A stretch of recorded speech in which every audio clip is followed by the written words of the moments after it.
Welcome back to Transformers Cyberverse Season 2.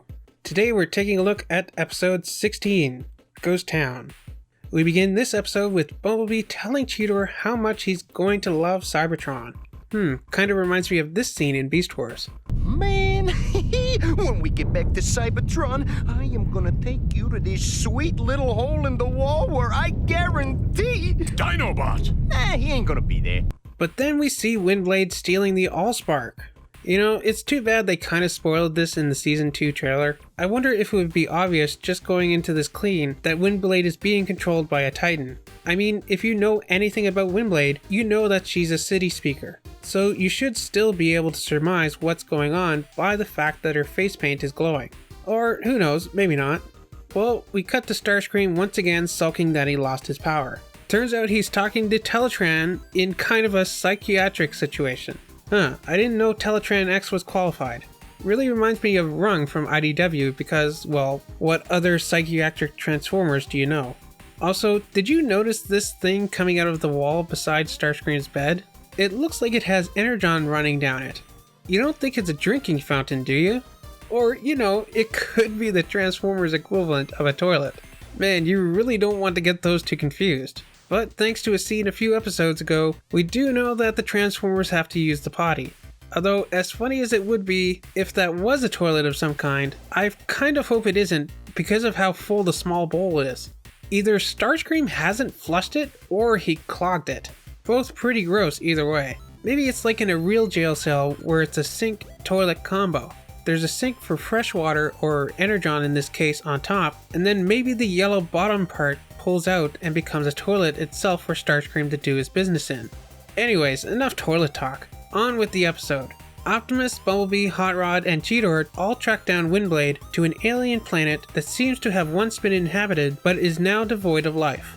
By the way, for those of you who have played Destiny 2, doesn't this planet remind you a lot of Nessus? The green sky, the red plant life, even the buildings look similar. I wonder if the environment artist who worked on this plays Destiny and took a little inspiration from the game. So the Autobots eventually find Windblade, who then runs from them. Cheetor says he senses an ancient power that wants the Allspark. Windblade goes through a door, and kind of like in the last episode, minus the surfboard, Hot Rod uses his flamethrowers to propel himself forward after her. Pretty cool. Unfortunately, he's not strong enough to prevent the elevator doors from closing. Man, don't you just hate it when that happens? Then all these turrets pop out of everywhere. Bumblebee and Hot Rod blast the door open, and they all go down the elevator after Windblade. Back in the brig, Teletran X conducts a trust exercise with Starscream. Unfortunately, Starscream abuses his trust and escapes through a vent. Meanwhile, the Autobots approach Windblade underground, but Bumblebee sets off a trap. Windblade escapes, but Cheetor follows after her as the other Autobots are left to take care of the Vex. The drones. When the Autobots finally confront Windblade, she uses the power of the Allspark, much to the distress of Cheetor. Again, too bad this was somewhat spoiled in the trailer, otherwise, I thought this might have played into my Unicron theory, and that this planet was actually Unicron, and Windblade was being manipulated by him through her city speaker abilities. But nope, it's just a Titan. This dude's name is Croatan, named after the real-life Croatoans, a lost colony of Native Americans. After all this fairly unnecessary drama is finished, Croatan exposits how he was sent to colonize this world, much like we've seen with the Titans in IDW. But he was attacked by what he describes as an immensely powerful force, and his citizens were taken by them. Now, I didn't notice this at first, but apparently this ship we see does have a passing resemblance to a Quintesson cruiser.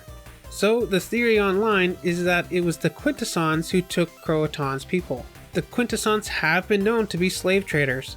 And who knows, maybe it was also the Quintessons who destroyed the Sharkticons' home planet. Why? Who knows? Maybe there was something at the core of their planet that the Quints wanted. Although why wouldn't they take the Sharkticons too if they took the Croatoans? Croatonians? What would you call Croatan's people? Well, spoilers, but we don't get to see the Quintessons in this season. Maybe they'll have a bigger role in the next one. So, after telling the Autobots his story, Croatan thanks them and sends them back on their way as he blasts off in search of his people.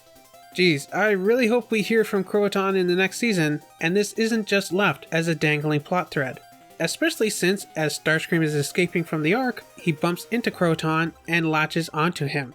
So that's both Starscream and Croton out of the picture for the rest of this season.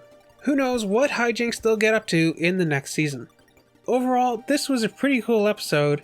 This one did feel a little Star Trek-y on how basically something weird happens to one of the crew.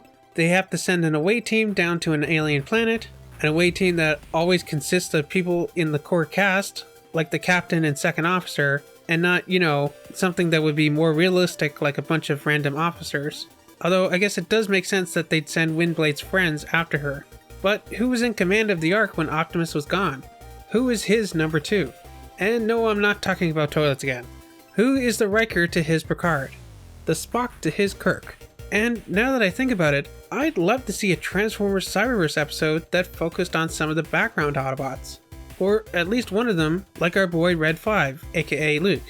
Man, now there's an episode idea for you. Who would be the Barclay of the Autobots?